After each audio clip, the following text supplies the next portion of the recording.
It's funny how little things in life can change the course of everything, like posting an old leather chair on Craigslist.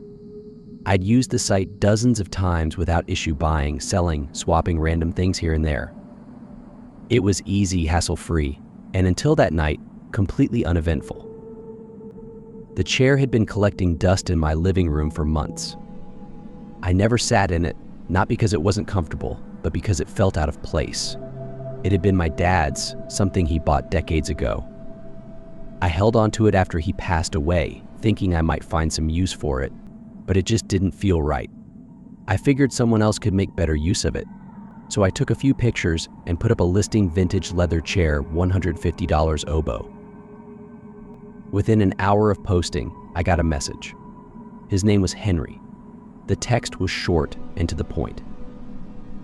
"Still got the chair?" "Yeah," I replied. "You interested?" "I can come tonight. I'll pay cash." Normally, I'd schedule a meetup during the day, somewhere public, but something about his eagerness to pick it up quickly appealed to me. Gone. I just wanted to stop feeling like it was staring at me every time I walked into the room. We set a time for 8 p.m. I figured it would be a quick transaction. He'd pick it up, pay, and that would be the end of it. But as 8 came and went, I started getting an uneasy feeling. I sent him a quick text. "Still coming." No response. 10 minutes later, I tried again. Still nothing. I sighed, chalking it up to another flake, and started settling in for the night when, at 8:45, headlights flooded the front window. I peered through the blinds and saw an old, beat-up truck idling outside. But it wasn't Henry who stepped out. The man who emerged was tall, thin, and moved with an unsettling slowness, as if he had all the time in the world. He looked to be in his late 50s or early 60s, his skin pale, his hair thinning in patches. Something about the way he walked toward the house made my skin crawl. I opened the door, feeling my pulse quicken. He stood there for a long moment, staring at me as if sizing me up, before finally speaking in a voice that was rough and gravelly, like he hadn't spoken in days. "Henry couldn't make it," he said, eyes fixed on mine. "He sent me instead, said he still wants the chair." A small alarm went off in the back of my mind. Why wouldn't Henry have told me someone else was coming? Why wouldn't he have mentioned it in one of his texts? Something about this didn't feel right, but the guy was already standing in my doorway, looking over my shoulder at the chair sitting in the entryway. "You need help moving it into the truck?" I asked, trying to break the awkward tension. He didn't answer right away. Instead, his eyes wandered past me, down the hall that led to the bedrooms. I felt a prickle of unease climb up my spine. Finally, he turned his gaze back to me and nodded. "Yeah," he said slowly. "Might need some help." I was suddenly very aware of how quiet my house was, how alone I was. It felt like the walls were closing in, the air getting heavier by the second. I wanted him gone. I wanted him out of my house, but he hadn't even stepped inside yet, and something told me letting him in was a mistake. "You can wait here," I said quickly, stepping toward the chair, hoping to get this over with as fast as possible. "I'll bring it out to the truck." He didn't budge. Instead, he just smiled, a thin, unsettling curve of his lips that never reached his eyes. "Nah," he muttered. "I'll come in." Before I could protest, he took a step inside, brushing past me. His presence filled the room with something I can only describe as wrong. He moved slowly, deliberately, like he was taking in every detail of my home, but never once did he glance at the chair. His eyes roamed the space, lingering on the hall, the kitchen, the closed doors that led to the rest of the house. I tried to push the chair toward the door, hoping he'd get the hint, but he barely acknowledged it. "You live here alone?" he asked suddenly, his voice thick with an undertone that made my stomach twist. No, I lied. "My brother's in the back. Just finishing up some work." His eyes flicked toward the hall again, a flicker of something dark crossing his face. He smiled again. "That's so." The lie didn't feel strong enough to protect me. My mind raced with excuses to get him out of here. You know what? I'm actually having second thoughts about selling the chair. I think I might just keep it. The smile vanished from his face. He stared at me, unblinking, as though processing my words. Then, slowly, deliberately, he turned and walked over to the kitchen table where a knife sat, just a small paring knife I had left out after dinner. He picked it up, turning it over in his hands, examining it like it was something precious. "Nice knife," he said, his voice a low rumble. Every muscle in my body tensed. "Yeah," I forced out, trying to sound casual. "Just used it for dinner." He gripped the knife a little tighter, his eyes drifting back to me. "You're sure you want to keep the chair? Henry won't like that." My heart pounded in my chest. I could feel my palms start to sweat. "Yeah, I'm sure. Tell him I'm sorry for wasting his time, but I've decided to keep it." He didn't move. For a long, agonizing moment, he just stood there, holding the knife, staring at me with those cold, dead eyes.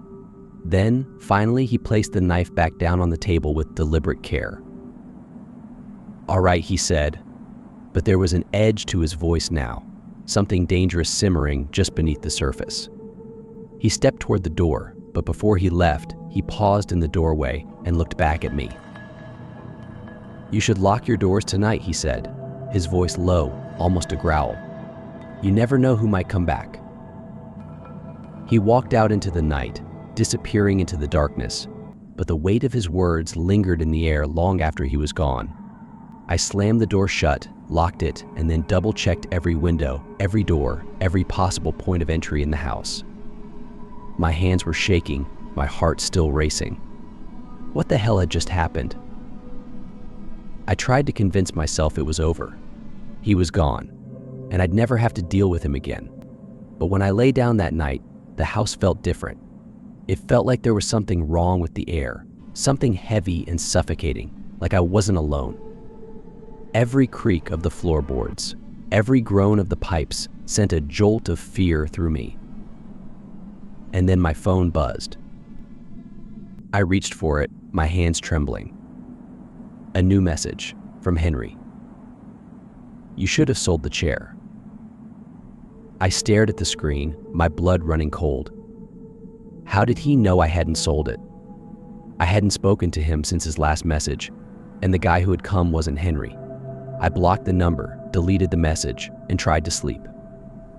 But it wasn't over. Over the next few days, things started happening. Small things at first: footprints in the dirt by my windows, the feeling of being watched whenever I left the house. Once I thought I saw a figure standing at the end of my driveway late at night, but when I blinked, it was gone. I tried to tell myself it was just paranoia, that the encounter had rattled me, but deep down, I knew better. A week later, I came home late from work and found my front door slightly ajar. I was sure I had locked it, double-checked it even, but now it stood open, just a crack. My heart raced as I stepped inside, half expecting to find someone waiting for me.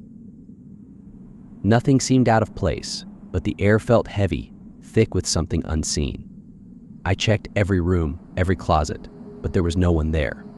Still, I couldn't shake the feeling that someone had been inside. Someone had walked through my house while I wasn't there. That night, I barely slept. I kept imagining that man standing over me in the dark, knife in hand, waiting for the right moment. Every noise, every shadow made my heart pound. I knew it was only a matter of time before he came back. The next morning, I found another message on my phone. "Henry, we're not done." I moved the chair to the garage, but it didn't matter. I started getting texts from numbers I didn't recognize. Each one was worse than the last.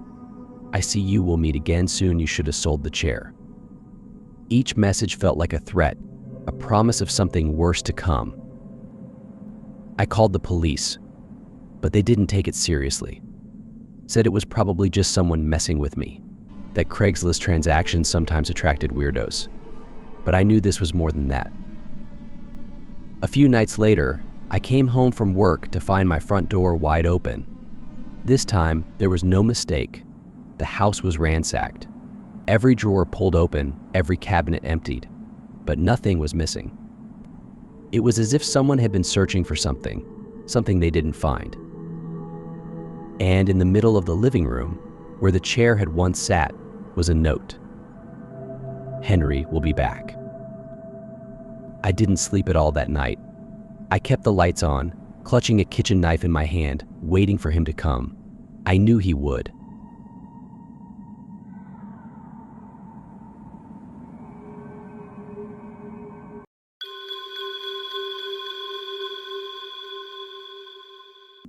It all started with a late-night browse through Craigslist. I wasn't really looking for anything, just scrolling out of boredom. Then, something caught my eye: a laptop, a MacBook Pro to be exact, listed at an unbelievable price. Like new MacBook Pro $200, the ad read. I immediately thought there had to be a catch. There always is. But the description seemed legit, and the blurry pictures were just clear enough to show that it was a newer model. I hesitated, staring at the screen for a while, but the thought of getting such a great deal was gnawing at me. I'd been looking to upgrade my old, sluggish laptop for months now, and $200 for a MacBook Pro? That kind of offer didn't come around often. I rationalized that maybe the seller was in a hurry, maybe they didn't know the true value of what they had. People sold things cheap all the time to get quick cash. I clicked the contact button and sent a short message: "Hey, I'm interested in the MacBook. Is it still available?" Less than 5 minutes later, my phone buzzed with a reply. "Yes, still available. Cash only. Can you pick it up tonight?" The guy gave me an address and suggested a meetup at 11 p.m. That was weird. Who does transactions that late at night? But I convinced myself that he probably worked late, or maybe it was his only free time. I hesitated for a second, but ultimately shrugged it off. The thought of snagging a nearly new MacBook at that price was too tempting. I agreed to meet him and said I'd be there by 11. The address was in a part of town I wasn't too familiar with, but Google Maps showed it was only about 30 minutes away. As I drove, I noticed that the closer I got, the fewer streetlights there were. The streets became narrow and winding, almost like they weren't maintained. The houses along the way got more spaced out, some of them looking abandoned or half-built. My gut started to churn a little, a faint whisper in the back of my mind warning me this might not be a good idea. But I pushed the feeling aside. I reached the address a little after 11. The house was at the very end of a desolate street, completely isolated, surrounded by overgrown trees and brush. It was a dilapidated single-story home, windows dark and boarded up. It looked like no one had lived there in years, maybe decades. I pulled up to the driveway and parked, staring at the house for a minute. The place gave off an unsettling vibe, the kind that crawls under your skin and stays there. I checked the address again on my phone, and sure enough, this was the right place. But still, I sat in the car for a moment, debating whether or not I should just leave. The street was dead quiet, no cars, no people, just the wind rustling through the trees. I told myself I was overreacting. Maybe the guy just hadn't kept up with the house. After all, the MacBook was probably legit. I'd come all this way, it'd be stupid to leave now. I took a deep breath, grabbed the $200 in cash, and stepped out of the car. The air was cold and damp, and as I approached the front door, I felt a chill that had nothing to do with the temperature. I knocked. The door creaked open almost instantly, and the guy stood there, as if he'd been waiting for me right behind it. He was taller than I'd expected, maybe in his mid-40s, with graying hair and hollow, sunken eyes. He wore a ratty t-shirt and jeans, both of which looked like they hadn't been washed in weeks. He didn't say much, just nodded at me with a strange, almost strained smile. "You're here for the laptop," his voice was gruff, as if he didn't talk to people much. "Yeah, I messaged you about it earlier," I said, trying to keep my voice steady, though something about his expression made me want to turn around and leave. But I had come all this way, so I figured I might as well see it through. He stepped aside, motioning for me to enter. As soon as I crossed the threshold, a stale, musty odor hit me. The house was even worse inside, dimly lit, with the faint glow of a single, dusty lamp in the corner. The walls were yellowed with age, and there was a thick layer of dust on every surface. I spotted the laptop sitting on a rickety table in the middle of the room. "There it is," the man said, his eyes following me as I stepped closer to the table. The laptop looked like the one in the AD, but it was older than I expected.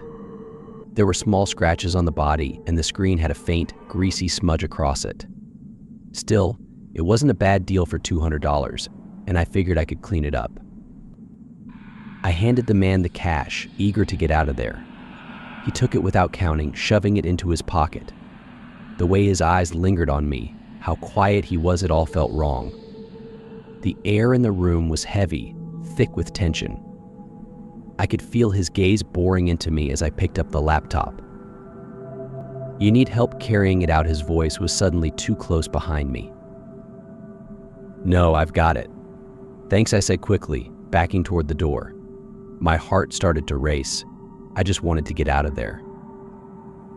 As I turned to leave, I could hear him moving behind me, his footsteps slow and deliberate. My hand fumbled for the door handle, and I bolted out of the house, hurrying to my car. I tossed the laptop onto the passenger seat and sped off, not even bothering to look back.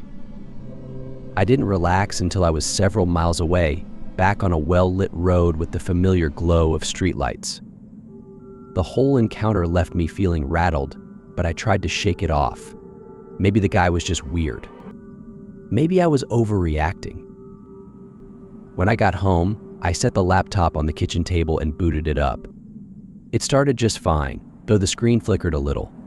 I connected it to my Wi-Fi and started poking around to make sure everything was working. It seemed like a good deal after all. But then, something odd caught my attention. There was a small rectangular panel at the bottom of the laptop that looked out of place. It didn't seem like part of the original design. I examined it more closely and realized it had been tampered with. My heart began to pound as I pried the panel open. Inside was a small chip. It didn't take long to figure out what it was. It was a GPS tracker. Someone could see my location. At first, I couldn't believe what I was looking at. Why would someone install a tracker in a laptop? Who had been watching me? My mind raced as I considered the possibilities. Suddenly, the man's eerie behavior, his strange smile, everything about the encounter flooded back into my mind. My stomach turned. I looked around my house, half expecting to see someone lurking in the shadows, watching me even now. The realization that I could be tracked, that someone might know exactly where I was at this very moment, sent a chill down my spine. Panic took over. I yanked the chip out of the laptop and threw it across the room, my hands trembling. I grabbed my phone and called the police. My voice shook as I told them about the laptop, the man, and the tracker. They told me to leave the house immediately, to get somewhere safe, just in case. I grabbed my keys and rushed out of the door, driving to a friend's house a few miles away. As I sped through the dark streets, I couldn't shake the feeling that I was being followed, that the man was watching me, tracking me even now. Every shadow seemed like it could be hiding something. Every car that passed made my heart race faster. When I finally arrived at my friend's place, I collapsed onto the couch, my heart still racing, adrenaline coursing through my veins. I tried to calm myself down, but no matter how many deep breaths I took, the feeling of being watched clung to me like a wet, suffocating blanket. My friend offered me a drink, tried to talk me down, but I couldn't focus. My eyes darted toward every window, every corner of the room, as though expecting the man to appear at any moment. Sleep was out of the question that night. I kept replaying the events in my mind, scrutinizing every detail. The man's unsettling silence, the way he had stood just a little too close behind me, his cold, hollow eyes, everything felt like a warning I had ignored. I couldn't stop thinking about the tracker, the fact that he knew where I lived. What was his endgame? Why go through all this trouble? I didn't sleep at all. The police confirmed the GPS tracker in the laptop, but the man had disappeared, leaving no trace. I destroyed the laptop, but the fear stayed with me. Strange noises, unfamiliar cars, and a constant sense of being watched turned my life upside down. I couldn't escape the paranoia, feeling like he was still out there, tracking me. Months later, the man remains a ghost in my mind. I never saw him again, but his presence lingers, haunting me. A simple Craigslist deal left me forever uneasy, always wondering if he's still watching, still tracking my every move.